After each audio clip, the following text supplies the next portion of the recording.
Hello guys, welcome to part 2। और इस part में हम लोग देखने वाले हैं वेरिएबल्स के बारे में। तो पिछले वीडियो मैंने सबलाइम टेक्स्ट में एनाकोंडा इंस्टॉल किया था, तो उसमें बहुत लोगों को परेशानी हो रही थी कि मेरे को वो ऑप्शंस नहीं आ रहा है। तो मैंने जो सबलाइम टेक्स्ट को रिमूव करके फिर से इंस्टॉल किया है और ये आपको कुछ ऐसा दिखेगा। अपने पहली बार इंस्टॉल किया है तो फिर मैं बता दूँ कि उसको इंस्टॉल कैसे करना है। वैसे सिंपल शिफ्ट पी, यहाँ पे आपको लिखना है इंस्टॉल। तो यहाँ लिखेगा इंस्टॉल पैकेज कंट्रोल, फिर आपको सिंपली इस पर क्लिक कर देना है और पीछे जाना है। तो ये एक पॉपअप मैसेज देगा कुछ ऐसा कि पैकेज कंट्रोल सक्सेसफुली इंस्टॉल। आपको उसको ओके करना है और फिर से कंट्रोल शिफ्ट पी दबाना है। और आप देख सकते हैं यहाँ पे ये जो पैकेज कंट्रोल इंस्टॉल पैकेज है वो आ चुका है। आपको सिंपली इस पर क्लिक करना है।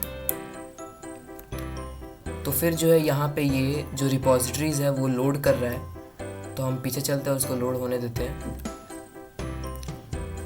ये पहले स्टार्ट में रिपोजिटरीज लोड करता है, बाकी अगर आप बार बार वही रिपोजिटरी लोड करोगे तो वो कम टाइम लेगा पहले स्टार्ट से। तो यहाँ पे जो है वो रिपोजिटरी लोड हो गया। फिर आपको यहाँ पे जाना है और यहाँ लिखना है एनाकोंडा। और फिर यहाँ ये जो है एनाकोंडा गो PHP नहीं, एनाकोंडा बस, और इस पर सिंपली क्लिक करना है और फिर जो ये इंस्टॉल हो जाएगा एनाकोंडा। फिर बस अभी आगे का ट्यूटोरियल देखते रहिए। तो हमारा जो एनाकोंडा है वो इंस्टॉल हो चुका है। तो अभी हम चलते हैं अपने नेक्स्ट पार्ट के ऊपर, वो है वेरिएबल्स। तो एक बेस्ट प्रैक्टिस ये होता है कि आप वर्चुअल एनवायरनमेंट में काम करें। मतलब कि जैसे आपका पिप जो होता है पाइथन जो मैनेजर होता है, पैकेज मैनेजर पाइथन का, वो होता है पिप।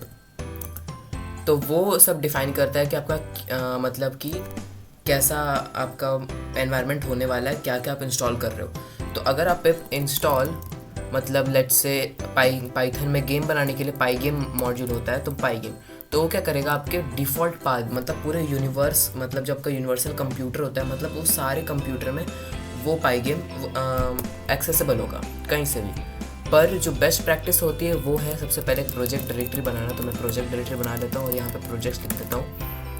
फिर आपको क्या करना है, एक वर्चुअल एनवायरनमेंट बनाना है। Virtual environment in the sense कि आपका जो भी पैकेज होगा वो उस प्रोजेक्ट के लिए होगा, आपके पूरे कंप्यूटर में वो नहीं होगा, बस उस पर्टिकुलर पैकेज के लिए होगा।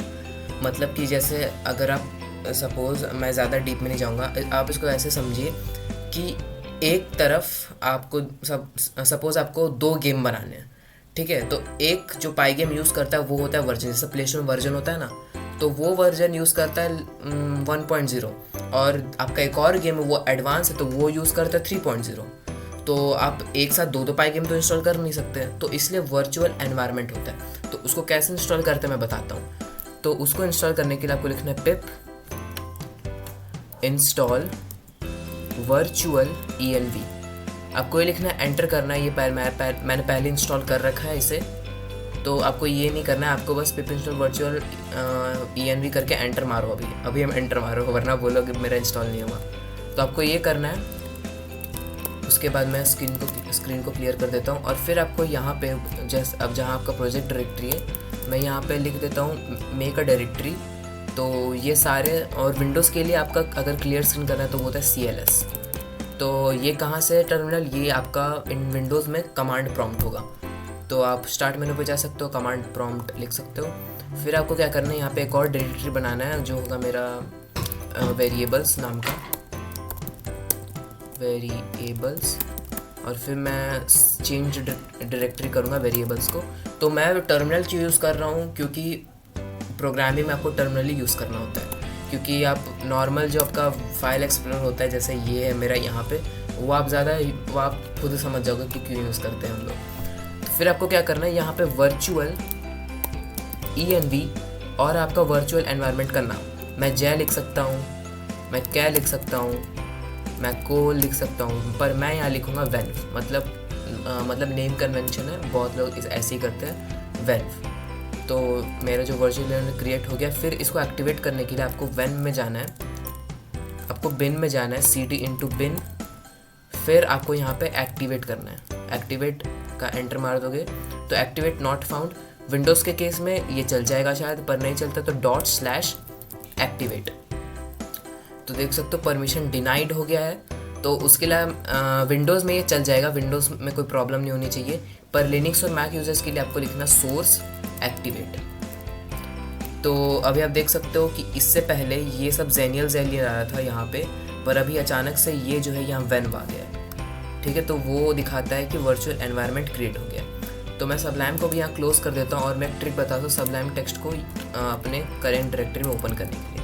तो हम वर्चुअल ENV से निकलेंगे, उसके लिए हमको लिखना है cd डॉट डॉट मतलब बैकस्लैश, मतलब कि हमको एक डायरेक्टरी पीछे जाना है। और फिर मैं यहाँ लिखूँगा क्लियर, पहले कर देता हूँ, और फिर मैं लिखूँगा टच। अभी हम ये सारे यूज़र्स के लिए बना रहे हैं, तो मैं नॉर्मल, क्योंकि लिनक्स में टच होता है पर शायद विंडोज़ में नहीं होगा, तो मैं यहाँ पे एक डॉक्यूमेंट क्रिएट करूँगा एम्प्टी फाइल, और उसका मैं नाम लिख दूँगा main.py। क्यों? क्योंकि यही है जो पाइथन को, मतलब जैसे आपका पावर पॉइंट में कैसे होता है PPTX डॉट होता है ना, .pptx .csv .xlx, तो पाइथन के लिए .py होता है। तो अभी क्रिएट कर देते हैं, और हमारा जो पाइथन का है वो क्रिएट हो चुका है, जैसे देख सकते हैं यहाँ main.py है। फिर आपको क्या करना है, यहाँ पे अगर सबलाइम टेक्स्ट यहाँ खोलना है तो आपको ये सिंपली ये कमांड लिखना है सब l, और फिर यहाँ पे डॉट। जब आप लिख दोगे तो सबलाइम टेक्स्ट जो है वो आपके करंट डायरेक्टरी में, ये पहले वाला था, मैं इसको क्लोज कर देता हूँ। तो ये आपका जो पहला सबलाइम टेक्स्ट है वो यहाँ आ चुका है। फिर आपको इस पर क्लिक करना है, और इस पर क्लिक करते हुए एनाकोंडा का प्रॉम्प्ट आएगा शायद एक, अच्छा नहीं आया, छोड़ो।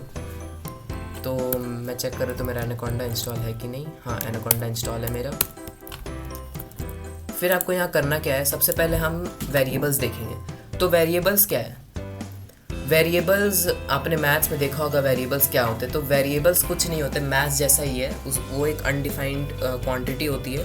पर मैथ्स में जैसे लेट x लिखते हैं, तो हम यहाँ पे लेट वेट कुछ नहीं लिखते, हम यहाँ पे किसी भी वेरिएबल को कर सकते हैं। जैसे अगर मैं एक वेरिएबल बनाऊँ नेम, और मैं लिखूँ नेम इज़ इक्वल टू, और ये आपके पास अगर बॉक्सेस आ रहे हैं तो आप Ctrl+Shift+P दबा के डिसेबल लिख सकते हैं, डिसेबल, और यहाँ पे ये वाला जो है वो लिंटिंग हटा सकते हैं, तो वो बॉक्सेस दिखने बंद हो जाएंगे। फिर आपको क्या करना, नेम इज़ इक्वल टू, मैं लिख देता हूँ आशीष, एज इज़ इक्वल टू 20, मैं बता दूंगा क्या है ये सब, और मैं लिखूँगा एक्सपीरियंस जो है वो मेरा है 3.5 ईयर्स का, और मैं एक और डेटा टाइप बताऊँगा क्या होता है, और अभी के लिए इतना ही रखते हैं। तो ये जो है मैंने यहाँ क्या लिखा है, मैंने एक वेरिएबल बनाया है नेम। तो आप यहाँ पे वेरिएबल्स में XYZ नहीं करते, क्योंकि अगर सारे प्रोग्राम्स हम XYZ तो हम लोग वेरिएबल्स से रन आउट हो जाएंगे, मतलब वेरिएबल्स ही ख़त्म हो जाएंगे हमारे पास, तो हम कुछ भी रख देते हैं। तो एक है नेम जो है आशीष, एज 23, तो अपनी असली एज लिख देता हूँ, और फिर है मेरा एक्सपीरियंस 3.5। तो अभी यहाँ पे जो ये चीज़ है, अगर हम रन करेंगे तो रन करने के लिए आपको सिंपली क्या करना है, यहाँ पे पाइथन, आपको लिखना पाइथन main.py, मतलब पाइथन को हम बोल रहे हैं ओए पाइथन main.py को रन कर। तो हम अगर एंटर मारे तो कुछ नहीं प्रिंट हो रहा, क्योंकि हमने बस एक वेरिएबल्स बनाए थे, पाइथन ने पढ़ा। पाइथन ने क्या पढ़ा, हाँ नेम, हाँ आशीष है, समझ आ गया। एज, हाँ मुझे समझ आ गया, एज 14 है। एक्सपीरियंस भी पाइथन को देख लिया। फिर वो 4th लाइन पे आया तो उसको कुछ नहीं दिखता, तो एग्जिट मार देता है। तो यहाँ पे क्या है कि अगर हमें कॉन्सोल इन द सेंस कि कुछ आउटपुट कराना है यहाँ पे, तो हम लिख सकते हैं प्रिंट नेम, सेव, Ctrl+S। तो मैंने कैसे पता किया कि मेरा नहीं है, क्योंकि अगर आप सेव नहीं करते हो तो ये जो सर्कल है ये सर्कल होता है, अगर कंट्रोल सेव मारूँ तो ये X हो जाएगा। तो अगर मैं प्रिंट नेम करूँ और इसको रन करूँ तो ये आ जाएगा आशीष। इन द सेम वे हम एज को भी प्रिंट कर सकते हैं, और सेम वे में हम एक्सपीरियंस को भी प्रिंट कर सकते हैं। तो अगर मैं अभी रन करूँ तो देखिए आशीष 14। और हम इसमें अभी वेरिएबल्स की बात आई गई है, तो हम वेरिएबल्स में डेटा टाइप्स होता है। डेटा टाइप्स मतलब कि जैसे हर एक वेरिएबल का हर अलग अलग डेटा टाइप होगा। जैसे अगर मैं नेम की बात करूँ तो नेम के केस में स्ट्रिंग है, आपको पता ही होगा स्ट्रिंग क्या होता है, मतलब टेक्स्ट। इस प्रोग्राम में स्ट्रिंग, तो ये होता है टेक्स्ट। फिर आता है हमारा एज जो है इंट, इस केस में ये जो एज है ये इंट है, इंटीजर, और ये जो है हमारा डेसिमल, तो पाइथन में बोलते हैं फ्लोट। तो वो हम कैसे पता करेंगे, वो हम पता करेंगे टाइप होगा, और टाइप के बाद हमें लिखना है टाइप ऑफ, मतलब कि जो हमारा वेरिएबल का टाइप है वो है, हम किसका पता लगाना चाह रहे हैं, मतलब कि प्रिंट, हम पाइथन को बोल रहे हैं कि ऐसा जो टाइप है मेरे नेम वेरिएबल का वो मुझे प्रिंट करके दो। तो पाइथन जो है प्रिंट कर देगा वो है स्ट्रिंग, तो स्टर बोलते हैं। और अगर मैं पाइथन को बोलूँ कि पाइथन एज का हमें इंट डेटा टाइप ला के दो, तो वो प्रिंट करेगा इंट। और अगर हम पाइथन को बोले कि एक्सपीरियंस का डेटा टाइप निकाल के दो, तो वो बोलेगा फ्लोट, तो वो होता है स्ट्रिंग इंट फ्लोट। तो ये था बेसिक ऑफ वेरिएबल्स, तो इजी था वेरिएबल्स भी। तो हम बोलेंगे ये तो ठीक है भाई, पर वेरिएबल्स आते कहाँ पे, मतलब कहाँ यूज़ होते हैं। तो देखो यार, पूरे प्रोग्रामिंग में वेरिएबल्स के साथ ही डील करेंगे आप। वेरिएबल्स और आगे हम और भी चीज़ देखेंगे, पर वेरिएबल्स बहुत ही क्रूशल चीज़ होते हैं, क्योंकि सपोज़ आपके पास डेटाबेस है, आप सीधा डेटाबेस से थोड़ी ना मतलब सीधा डेटाबेस से थोड़ी ना प्रिंट कर दोगे, पहले आपको वेरिएबल में स्टोर करना पड़ेगा। हाँ, पक्का प्रिंट कर सकते हो, पर वेरिएबल्स में स्टोर करने से ज़्यादा मतलब वो होता है कि हाँ मुझे बार बार वो पूरी लाइन लिखनी पड़ेगी, बस वेरिएबल में स्टोर कर दिया, नहीं। अभी आपको ये चीज़ समझ आ गई, ठीक है, हम इसको हटा देते हैं। फिर कमेंट्स होते हैं।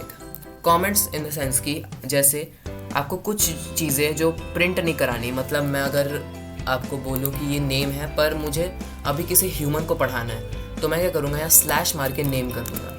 तो मैं यहाँ पे इंग्लिश लिख सकता हूँ, दिस इज़ द नेम। ये क्या होता है आप इसे सीधे समझ लीजिए, इसके बाद जो भी टेक्स्ट होगा पाइथन उसको इग्नोर मार देगा, मतलब कि ये पाइथन रीड ही नहीं करेगा उसको, ये इन द सेंस कि वो बोलेगा अरे ये तो फालतू चीज़ें मेरे काम की है नहीं, वो बस इतना पढ़ेगा, इतने तक एग्जीक्यूट करेगा। अगर मैं रन करूँ पाइथन main.py, तो अभी इसमें कुछ नहीं है, अगर मैं नेम प्रिंट कर दूँ तो देखिए वो नेम प्रिंट हो गया।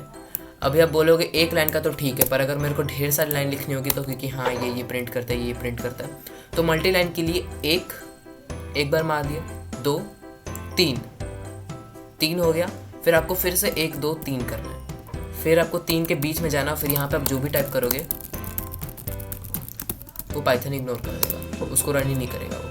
तो ये था पाइथन का कमेंट्स, मतलब एक सिंपल लैंग्वेज में आप किसी कोड को समझाने के लिए लिख सकते हो कि हाँ अगर मैं यहाँ पे लिखूँ, अगर आप बड़ा कोड होगा तो मैं लिख दूँ कि ये पार्ट 1 है, ये है नेम का, तो अगर आपके पास ढेर सारे नेम है तो नेम